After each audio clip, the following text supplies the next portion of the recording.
Bueno, antes de comenzar con la palabra que hoy Dios nos tiene, me gustaría que pudiéramos cerrar nuestros ojos y comenzar con una oración. Padre, gracias por este día, gracias por esta mañana, Señor. Gracias, papá, por cada persona que está en este lugar, por cada corazón que está dispuesto, Señor, a venir, no por una tradición, no por tal vez obediencia a un familiar, sino porque en realidad quiere buscarte a ti, porque en realidad quiere tener una íntima comunión contigo. Yo te pido que en el nombre de Jesús no sea yo, sino seas tú hablando en esta mañana. Sé tú el que predique, sé tú el que hable a cada corazón, a cada persona, y que en el nombre de Jesús la palabra que sea sembrada en los corazones de cada persona dé fruto y fruto en abundancia, que sea buena tierra para poder predicar, y que en el nombre de Jesús vidas sean completamente transformadas, porque eso es lo que tú haces. Gracias, Señor. Amén y amén.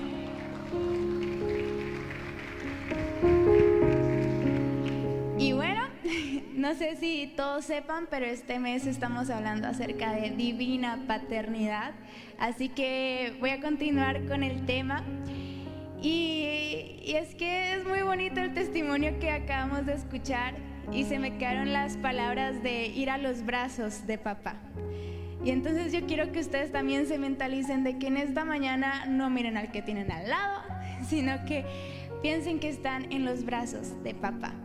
¿Y qué es un padre? ¿Qué significa la palabra padre? Significa fundador, significa jefe o líder.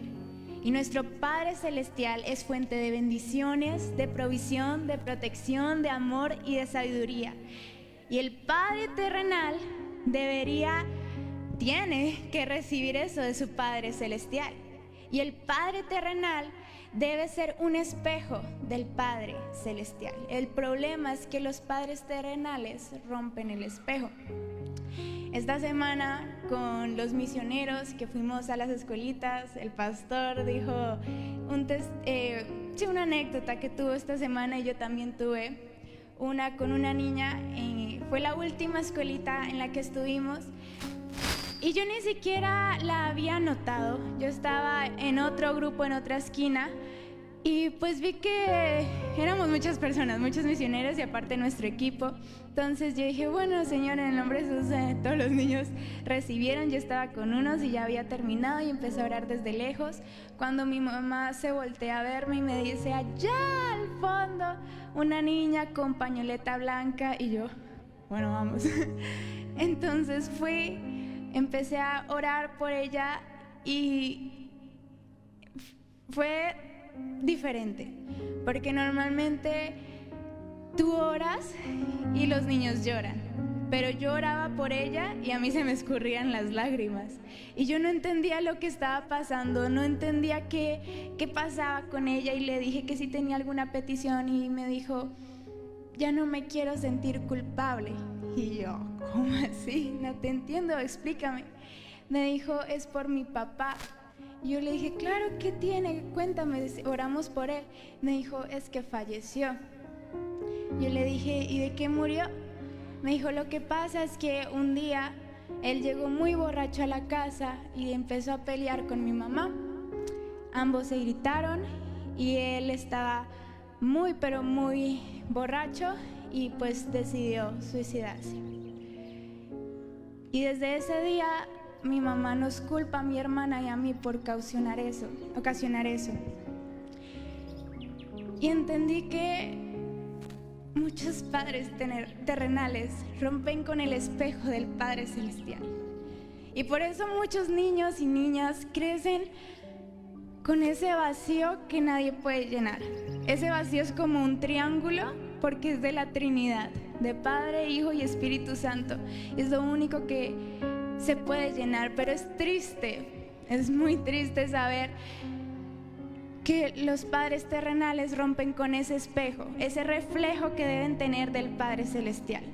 Charles Spurgeon, un predicador que mi abuelito le fascinaba, le decían el príncipe de los predicadores, dijo una vez, guía a un niño por el camino que debe seguir, pero asegúrate de ir por ese mismo camino. Así que, ¿qué significa papá? Vamos a ver varios versículos para entender un poco, esto es una introducción. En Mateo 6:11, Mateo 6, capítulo 11, nos dice un significado de papá.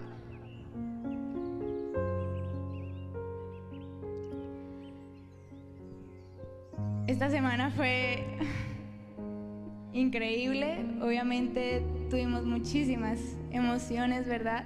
Muchos testimonios y anécdotas, pero eso fue una de las cosas que más me confrontó, y también con lo que dijo el pastor, debemos orar mucho por esa mentalidad, ese pensamiento que llega a las personas y piensan que la solución, que no es la solución, es acabar con todo. Y dice Mateo 6:11, el pan nuestro de cada día, dánoslo hoy.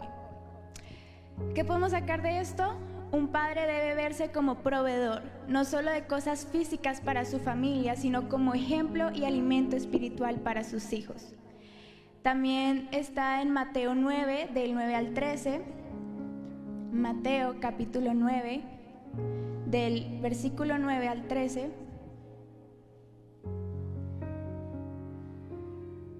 Mateo 9, del 9 al 13.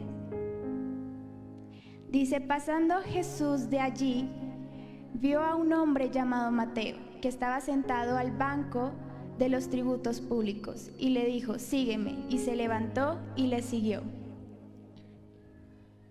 Y aconteció que estando él sentado a la mesa en la casa, he aquí que muchos publicanos y pecadores que habían venido se sentaron juntamente a la mesa con Jesús y sus discípulos.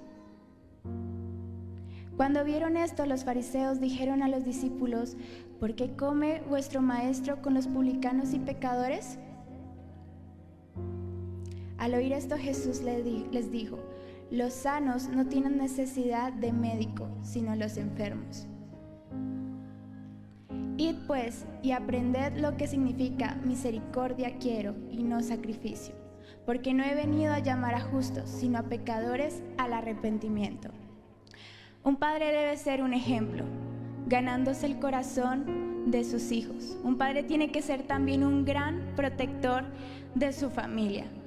Tiene que ser el capitán de un barco que no se salta del barco, que no se pone él mismo un ancla. No, él tiene que ser el que luche por su familia y no deja que nadie le haga daño. Un padre debe ser un maestro honesto para sus hijos.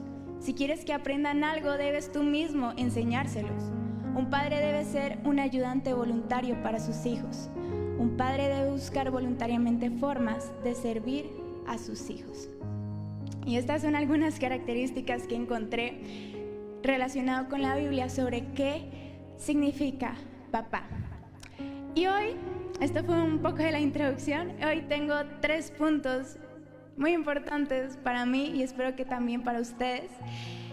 Y el primero le puse el innombrable. ¿Por qué? Uno de los propósitos más importantes por el cual Jesús vino a la tierra fue para revelar un aspecto de Dios que no era conocido, no había sido revelado hasta ese momento. Jesús vino a revelar al Padre. Cada nombre con el que Dios se ha manifestado es un aspecto de su carácter.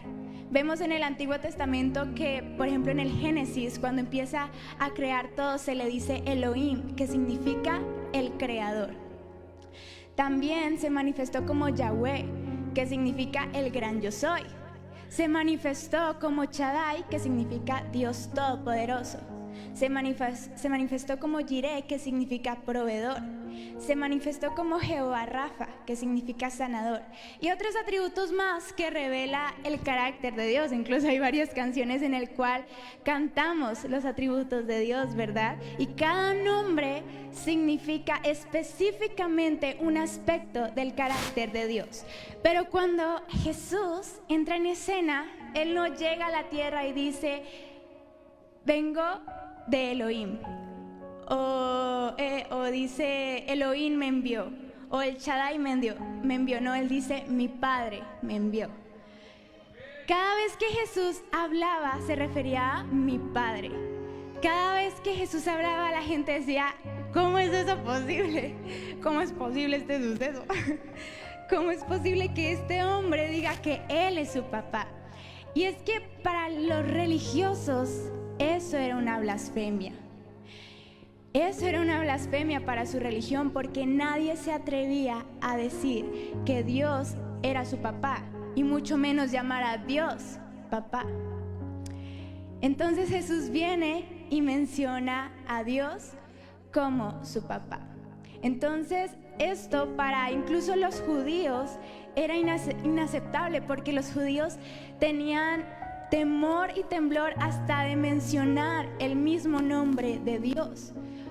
No porque Dios no quisiera ser papá de ellos, sino porque ellos realmente no lo conocían como papá y terminaban suponiendo cosas de Él. Ellos pensaban, se quedaban con la imagen de Elohim, se quedaban con la imagen de Yahweh, de Jireh, porque hasta ahora eso era lo que había sido revelado. Nunca antes nadie había revelado a Dios como papá. Entonces llega Jesús y dice, mi Padre me envió. Y esto es increíble, porque para ellos era un supuesto juez demasiado estricto, no un juez malvado, sino un juez demasiado estricto para ellos. Y entonces ellos tenían como una cierta reverencia, pero no era una reverencia, sino era más bien una perdición, porque no tenían una relación cercana con Dios. Y cuando no se tiene una relación cercana con Dios, te pierdes, porque no conoces quién es verdaderamente tu papá. Pero el clímax, el punto más alto, el giro de la historia, el chisme de la época para los fariseos, para los religiosos, para cualquier persona, fue incluso cuando Jesús llama Abba Padre. No sé si ustedes saben, pero Abba significa papito. Abba significa la expresión más tierna, más dulce, más cariñosa de referirse a su papá. Entonces, denle por ese aplauso. Entonces imagínate el escándalo de aquella época. La religión tenía tan alejadas a las personas que Dios era hasta innombrable. Lo que ellos pensaban que era reverencia, ya habíamos dicho que era perdición, porque los hacía perder de una relación íntima con Dios. Y me parece chistoso imaginar cómo habrá sido ese chisme, cómo habrán hablado de Jesús, cómo habrán hablado de Él diciéndole papá a Dios y ni siquiera podían mencionar la palabra Dios. Entonces me parece algo increíble cómo Dios vino a revolucionar hasta el vocabulario de las personas. Entonces Dios era innombrable y lamentablemente lo sigue siendo. Antes tal vez por un erróneo respeto que tenían con Dios, pero ahora es innombrable porque las personas ni siquiera se acuerdan de Él, porque tal vez están pasando por una crisis, una necesidad, y el último al que mencionan es a Dios, porque no tienen esa cercanía, no tienen esa relación. Y las personas ni siquiera lo toman en cuenta. Entonces, si no lo mencionan como Dios, no lo van a mencionar como papá. Y el diablo es feliz, es el más feliz de esto, porque si hay algo que el diablo no tolera, es que llames papá a Dios. Si hay algo que el diablo no soporta, es que tú conozcas a Dios como tu papá. Él se encarga que tú conozcas a Dios a través de la religión, porque la religión castra la identidad de hijo. Por eso Jesús dijo, nadie va al Padre sino por mí. Él no dijo, nadie va al Padre sino por mi religión, no. Él dijo, nadie va al Padre sino por mí, porque Él es el único camino, la verdad y la vida. Entonces, el diablo, al ver esto, él sabe cuál camino puedes tomar para que te pierdas. El camino de la religión o simplemente otros caminos, por ejemplo, una maldad, o tal vez un vicio y cosas así, Él se encarga de enceguecer a las personas para que no tengan su identidad de hijo. Cuando Jesús les dijo a los discípulos, cuando les enseñó a orar y les dijo, repitan conmigo, no dijo Alfa y Omega que estás en los cielos, Él dijo Padre nuestro. Y me parece algo muy lindo, porque ya no solo era papá de Jesús, sino también era nuestro papá. Es tu papá. Y entonces la pregunta es, ¿por qué la gente le cuesta ver a Dios como Padre? Tal vez porque tuvieron un mal ejemplo en su casa, porque asocias lo que tuviste aquí en la tierra con Dios, pero Dios no es tu papá terrenal. Y por eso muchas veces te cierras el ver a Dios como papá, porque no tienes una buena imagen de papá. Un padre debe ser un hombre que acepta el papel y la responsabilidad de transmitir el carácter, la identidad y los propósitos de Dios a su descendencia, como cantamos en la alabanza, una canción muy bonita que se llama La Bendición.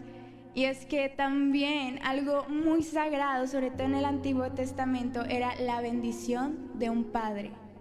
Todos anhelaban la bendición de su papá porque era algo tan sagrado, porque era algo que tenía mucho peso. Y muchos padres se olvidan y antes tergiversan y no bendicen, sino maldicen a sus hijos. Y por eso hay que tener mucho cuidado, porque siempre las palabras tienen poder. Vamos a ir a 2 Corintios 6:18. Van a ir buscándolo y entonces normalmente los padres terrenales rompen con ese espejo. Rompen con el espejo de la sabiduría de Dios. Rompen con el espejo del amor de Dios. Y sobre todo rompen con el espejo de la paternidad de Dios. 2 Corintios 6:8 dice, por honra y por deshonra, por mala... 6:18.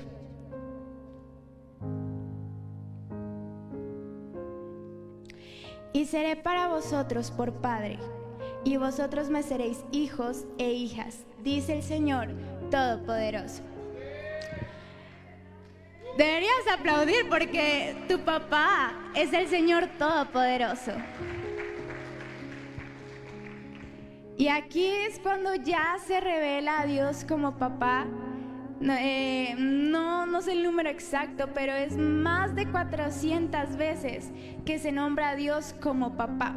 Y eso empieza más que todo en el Nuevo Testamento, porque Dios quería cerrar con broche de oro sus atributos, ¿verdad? Empezó la historia diciendo que era el creador, pero quería encerrar todo eso diciendo, soy tu papá. Así que para resumir este punto, Dios encierra en una palabra todo lo que Él es. Empezó diciendo que es creador, proveedor, protector, sanador, todopoderoso. En resumidas cuentas, papá.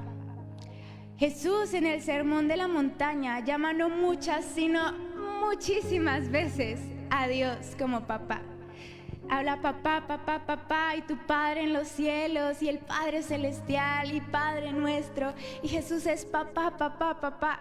Pero lo que nosotros hacemos es decir Dios, Dios, Dios. Y volvemos a Elohim, el creador que está allí afuera y no el Padre que está aquí cerca. No permitas que Dios sea innombrable en tu vida, porque tu vida depende de Él. No permitas que sea innombrable en tu vida, porque Él te dio la vida. No permitas que sea innombrable, porque su nombre es sobre todo nombre. No permitas que papá sea innombrable, porque Él no te va a dejar de llamar hijo. Así que no dejes que Él sea innombrable, porque Él vino a decirte que es tu papá.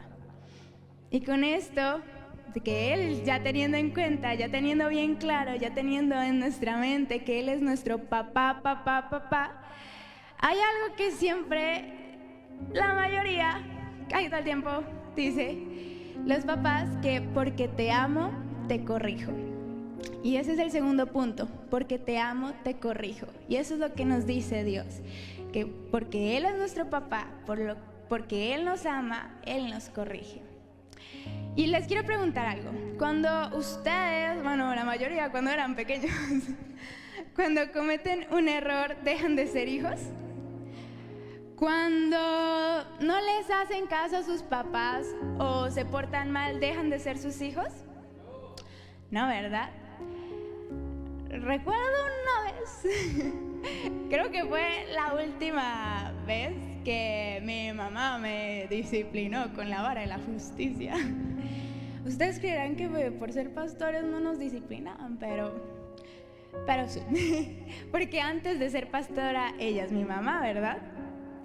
Y pues ella me disciplinaba con versículos escritos en una vara de madera y bueno, no dejaba lo espiritual, ¿no? Eso era en el nombre del Padre, del Hijo, del Espíritu Santo. Amén. Y bueno, la cosa es que yo me río en este momento, pero en ese momento obviamente me dolió, pero agradezco porque eso formó mi carácter, porque pues yo era... En fin, el punto es que yo hice algo que no debía hacer. Entonces mi mamá me disciplinó, pero pues yo ya sabía las de correr más rápido que ella y meterme al baño. Así que pues de los que corren, me metí al baño y a llorar. Y mi mamá se acercó, me tocó la puerta y me dijo que abriera. Yo... Pero escucho que mi abuelo también se había acercado y tocó la puerta. Y me empezó a decir, tranquila, tranquila, abre la puerta, solo voy a entrar yo. Y yo me acuesto en el piso y reviso por debajo de la puerta que no esté mi mamá por ahí. Yo, bien pues. Y mi abuelo entra y creo que tuve una de las mejores charlas que recuerdo con él. No les contaré todo, pero lo que más me acuerdo, y aunque es una frase muy conocida, no dejo de pensar en cuánta razón tiene. Y es que me dijo, porque te ama, te corrige. Recuerda que ella es tu mamá, pero también asumió el rol de papá.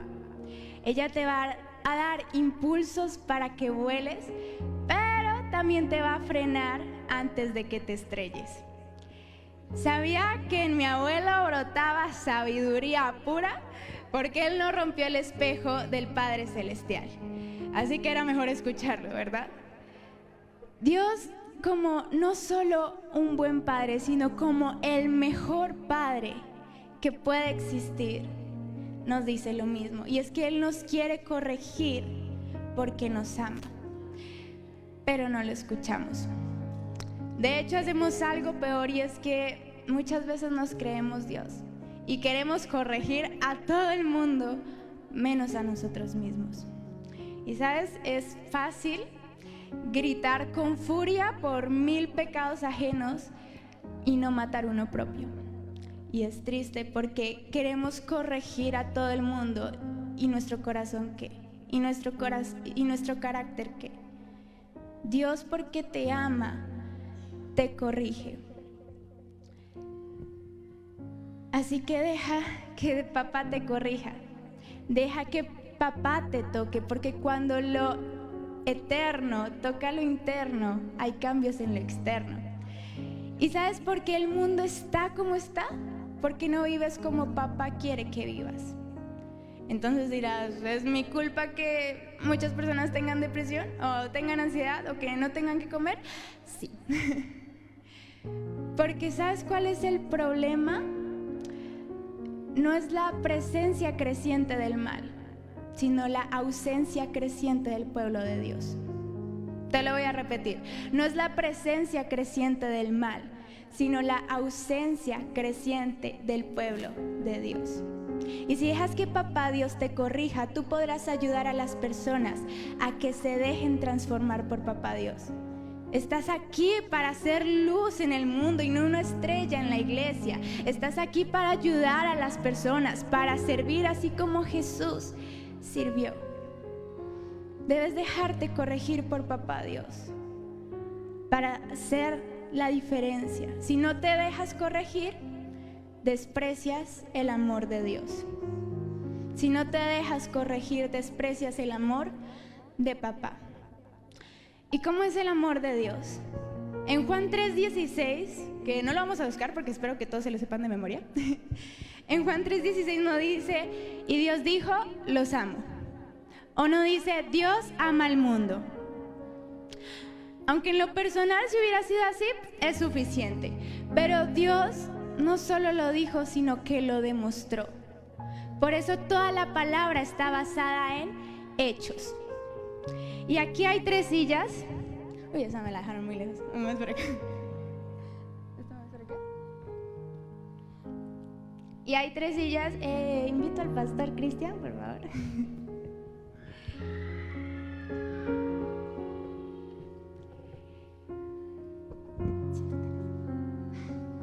Y aquí hay 3 sillas. Una significa la posición de Dios Padre. Otra significa la posición de hijo. Y otra significa la posición de pecador. ¿Todos tuvimos claras esas posiciones? Vamos a ir a Romanos 3:23, que dice, por cuanto todos pecaron, están destituidos de la gloria de Dios. Por cuanto todos pecamos, estamos destituidos de la gloria de Dios. Por cuanto todos pecamos, estamos separados de Dios. Estamos separados de papá. El pecado nos aleja de Dios, porque Dios y el pecado no van juntos, ¿verdad? El pecado tiene al diablo por padre, a la vergüenza por compañero y a la muerte por paga. La muerte era nuestra paga. Y con esto quiero ir al tercer punto, que es el cuerpo grita lo que el alma siente. Marcos 14:36. Vamos a ir a Marcos 14:36, que dice, y decía, Abba, Padre, todas las cosas son posibles para ti. Aparta de mí esta copa, mas no lo que yo quiero, sino lo que tú. En la Nueva Traducción Viviente dice, Abba, Padre, clamo, todo es posible para ti. Te pido que quites esta copa de sufrimiento de mí. Sin embargo, quiero que se haga tu voluntad y no la mía. Y en la traducción lenguaje actual dice, Jesús se alejó un poco de ellos, se arrodilló y oró, Padre, Papá, si fuera posible, no me dejes sufrir. Para ti todo es posible. Cómo deseo que me libres de este sufrimiento, pero que no suceda lo que yo quiero, sino lo que tú quieras.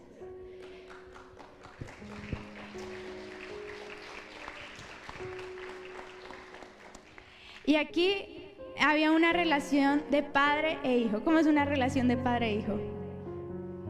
Eso, a un abrazo, ¿verdad? Esa es una relación de padre e hijo. Están pegados, están aferrados, ¿verdad? Pero tú tal vez no tuviste papá y te hace falta. Y hoy eres grande, tienes una familia, pero dentro de ti hay un niño o una niña que sigue gritando, me duele. Mira, no te preocupes. Los evangelios me muestran a un Jesús 100% Dios y 100% humano. Él le dijo a sus discípulos en el Getsemaní, en Mateo 26:38, mi alma está triste hasta la muerte. En otra versión dice, mi tristeza es tan grande que me siento morir. Y en otra versión dice, estoy muy triste, siento que me voy a morir. Y así es. A Jesús también le dolió. Psicólogos, teólogos dicen que Jesús antes de morir tuvo un cuadro de depresión aguda. ¿Y esto es posible? ¿Tú qué crees que fue lo que Jesús estaba sintiendo cuando dijo, mi alma está triste hasta la muerte? Jesús 100% humano también le dijo al Padre, me duele. Vemos un Jesús que en una tumba de su amigo Lázaro llora, por lo que sea, por el dolor o porque lo estaban acusando de que él no estaba ahí con él, pero lloró. Y es que el cuerpo grita lo que el alma siente. Jesús mostró sus emociones y eso lo hace humano. Jesús le dijo al Padre, sin embargo, quiero que se haga tu voluntad y no la mía. Romanos 6:23 dice, porque la paga del pecado es muerte, mas la dádiva de Dios es vida eterna en Cristo, Señor nuestro. Y nosotros estamos en esa silla nos representa, porque el pecado nos separa de Dios, y por cuanto hemos pecado, nuestra paga es muerte. Pero ¿saben qué pasó? Que el innombrable, que reveló su atributo como papá, tenía un plan de redención precisamente para corregirnos, para quitar nuestro pecado y llenarnos con su amor. ¿Y sabes qué pasó? Jesús se despojó de su posición de hijo para darnos nuestra posición de hijos.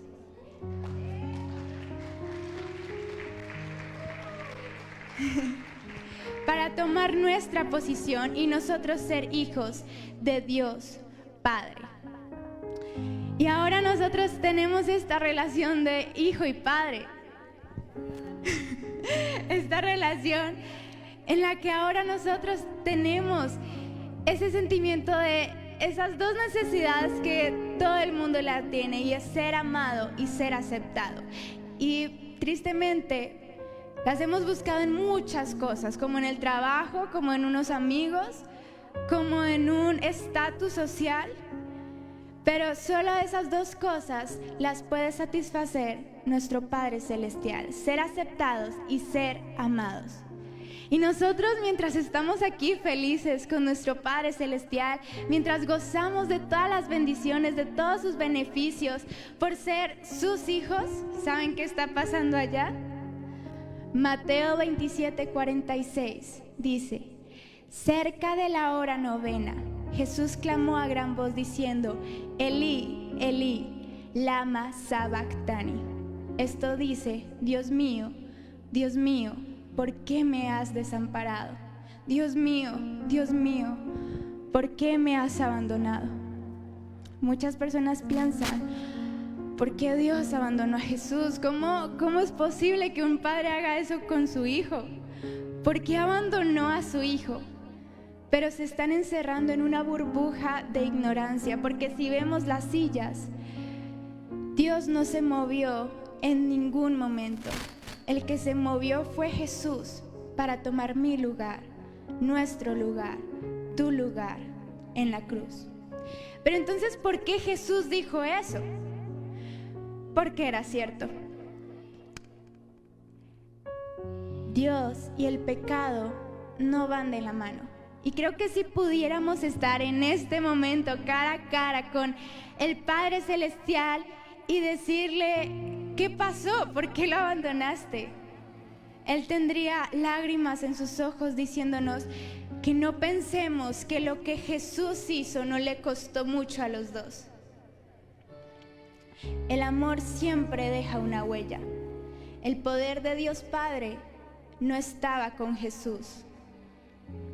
Dios no podía tener pecado que Jesús estaba cargando por nosotros. Pero Dios seguía siendo Dios Padre, y seguía siendo Padre porque no podía dejar de ver a su Hijo, y sobre todo Padre porque no podía dejar de amar. Jesús tomó tu silla y te dio la suya. Jesús tomó tu pobreza y te dio su riqueza. Jesús tomó tu soledad y te dio su compañía con el Padre. Jesús tomó tu ansiedad y te dio su autoridad. Jesús tomó tu depresión y te dio tu gozo. Jesús tomó tus inseguridades y te dio su seguridad. Jesús tomó tu posición como pecador y te dio su posición como hijo de Papá Dios. Pero algo más estaba pasando en este momento con Jesús, que era lo más fuerte que creo por lo que estaba sintiendo. Y es que el dolor que terminó de romper a Jesús no fue con cargar todas las enfermedades del mundo, tanto físicas como mentales. El dolor que destrozó a Jesús no fue sentir el pecado de todo el mundo. El dolor que torturó tanto a Jesús no fue ni siquiera las burlas, las humillaciones y la traición de las personas. El verdadero sufrimiento que tuvo Jesús era estar lejos de su papá. Era peor que la muerte, y es que no importa el dolor físico o mental con el que cargaba, lo peor era la ausencia del ser que más amaba.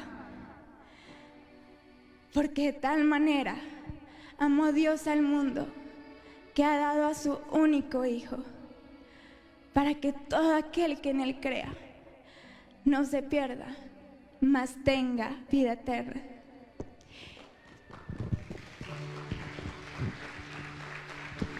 Haz valer el amor de Dios. Haz valer este sacrificio. Cristo se hizo hombre por nosotros, así que sé un hombre para Cristo, sé una mujer para Cristo. El que peca pierde. Recuerda que el pecado castra la identidad de hijo. Así que Dios te hizo hijo, pero si pecas, haces como si este sacrificio no valiera la pena. Haces como si todo lo que Jesús sintió, sufrió, se destrozó en 1000 pedazos por dentro, es como si hubiera sido en vano. El que peca pierde, y pierde su identidad de hijo. Satanás le da una fruta, no se dijo que fue una manzana. Satanás le da una fruta a Adán y le quitó el paraíso. Así que en cualquier momento, si se te aparece una tentación, nunca consideres lo que Satanás te ofrece, sino lo que puedes perder. No pierdas tu posición de hijo. Juan 1:12. Mas a todos los que le recibieron, a los que creen en su nombre, les dio potestad de ser hechos hijos de Dios. Y Jesús, cuando hizo este sacrificio tan hermoso, esta verdadera expresión de amor, no me puedo imaginar realmente lo que Él pensaba y sentía. La ausencia de su papá era todo lo que Él más temía, porque cuando dijo: Señor, por favor, si es posible, pasa de mí esta copa, no quiero sufrir esto, no me quiero alejar de ti, por favor no te vayas, quédate conmigo. Era lo que más temía Jesús, la ausencia del ser que más amaba. Y creo que Jesús, tratando de no pensar en eso, estaba en la cruz. Y creo que cualquier detalle, cualquier cosa tan insignificante le recordaba paternidad. Estaba en la cruz, así que creo que olió la madera de la cruz, madera con la cual de pronto se trasladó a su niñez, que lo crió un carpintero, madera con la cual él trabajó por muchos años ayudándole a su papá terrenal, con herramientas para hacer cosas muy lindas, pero también herramientas con las cuales lo crucificaron. Pero sabes que ahí no terminó ese plan de redención.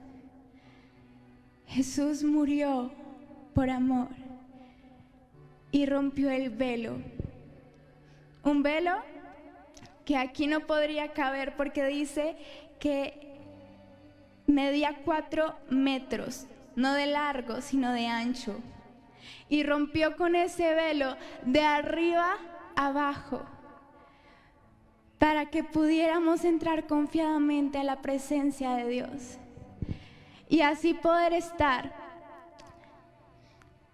todos en su presencia. Pero si nosotros hacemos valer realmente esta mayor expresión de amor, y si esta hermosa historia de amor no te conmueve, no te hace sentir algo dentro de ti, ni siquiera tienes arrepentimiento o amor por papá, entonces perdiste, porque significa que estás en la silla de pecador, cuando tienes que estar en la silla de hijo. Los invito a que se pongan de pie y que estén en los brazos de papá. Y así como Jesús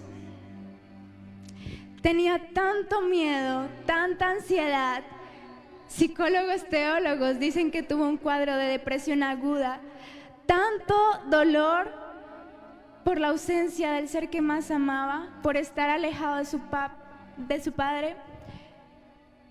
Yo quiero que sientas lo mismo, de que tu mayor temor sea estar alejado de papá. Y empieza ahí con tus ojos cerrados a clamar por su presencia en tu vida, a clamar por su paternidad en tu vida. Despójate de una visión errada de un padre terrenal, porque los padres terrenales rompen el espejo del reflejo del Padre Celestial. Solo concéntrate en la verdadera paternidad que es Dios.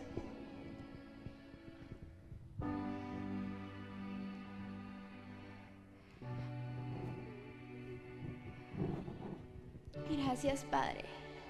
Gracias, Espíritu Santo. Gracias, Señor. Gracias, Dios.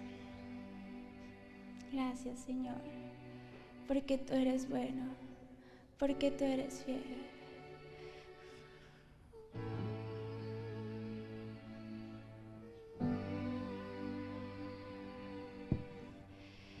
Corro a los brazos de mi Padre,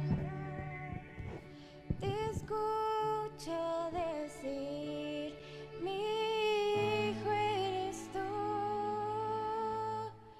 Me acerco al trono de tu gracia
Amén.